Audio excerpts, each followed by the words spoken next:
أهلا بيكم أحبائي في كل مكان. النهاردة في قصة مصرية هنتكلم عن أشهر أغنية مصرية انتشرت في العالم كله في إنجلترا وفرنسا، وكانت متصدرة أحسن 20 أغنية لمدة 14 أسبوع متواصلة في كل المسابقات الأغاني في إنجلترا وفرنسا. طبعا أغنية جميلة جدا، وكانت تعتبر زي فرانكو أرابو أو فرانكو أراب اللي هي الأغاني بين المصري والأجنبي.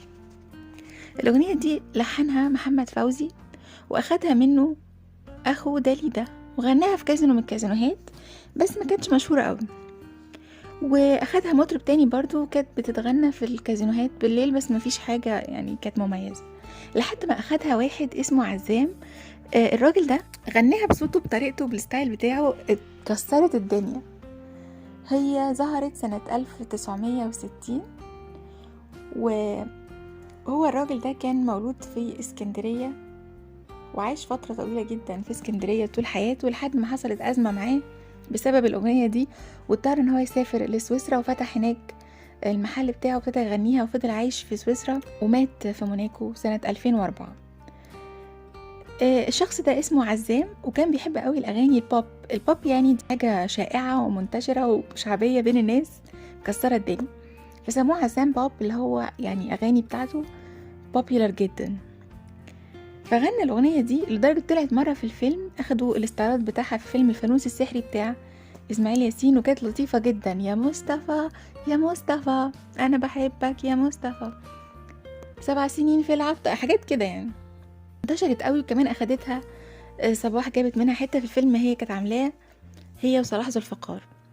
الأغنية كسرت الدنيا بمعنى الكلمة، لدرجة إن ما طلعت في السينما أخدوها وترجموها للغات كتير، لدرجة وصلت للغة من اللغات الأردية في الهند، وبعدين انتشرت جدا جدا. فزعل قوي لما ما طلع مرة عزام في برنامج يقولهم ان انا دي فولكلور، انا مش عارف بتاعت مين، بس انا سمعتها وعجبتني. فراح محمد فوزي قال لا الاغنية دي بتاعتي، وجاب شهود ورفع قضية، واثبت بالشهود دول ان هو اللي ملحن الاغنية دي، وكان مديها لكذا حد بيغنيها، كانت مغمورة يعني. لحنها لذيذ ومتفتح يعني جديد جدا. في يوم من الأيام كان بيغني في الكازينو، وكان معاه مراته الأمريكية، هو اتعرف عليها باربرا، دي اتعرف عليها هنا في مصر، وهي كانت أمريكية. وكان دخل رشدي أباظة يتعشى مع أصدقائه، وجت قعدته جنب ترابيزة الناس الأمريكان دول، وابتدى يتكلم معاهم ويتعرف على الراجل وعيلته كلها، من ضمنها باربرا. فراح طلب باربرا للرأس، وقال لها انتي جميلة جدا وهادية خالص وعيلتك لطيفة وكده، عايز تقدم لها مشكلة صغيرة ان انا متجوزة. قال لها متجوزة مين؟ فشاورت له على الستاند اللي بيغني هناك ده، عزام ده هو ده جوزها.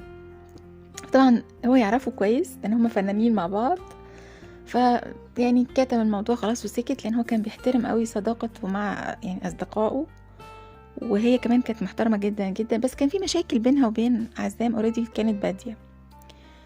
بعد فترة فضلت تزن والمشاكل دي تكتر، فاتطلقت من عزام، وعرف مين رشدي أباظة، واتجوزها وجاب منها بنته الوحيدة اللي هي اسمت، وعاش معاها فترة حلوة يعني، كانت جوازة ناجحة، وجابت بنت رشدي أباظة الوحيدة.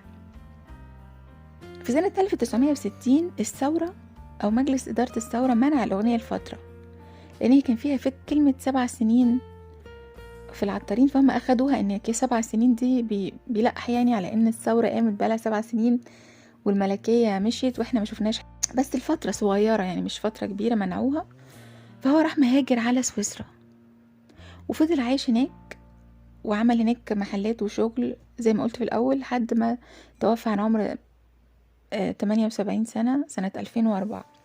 القصة حلوة في إيه؟ إن هي ملحن مصري اسمه محمد فوزي عمل أغنية ضربت في العالم كله واترجمت، واللحن ده موجود لحد النهاردة، مشهور ولذيذ يعني، من الألحان اللطيفة جدا، والقصة على بعضها من أولها لآخرها مصرية.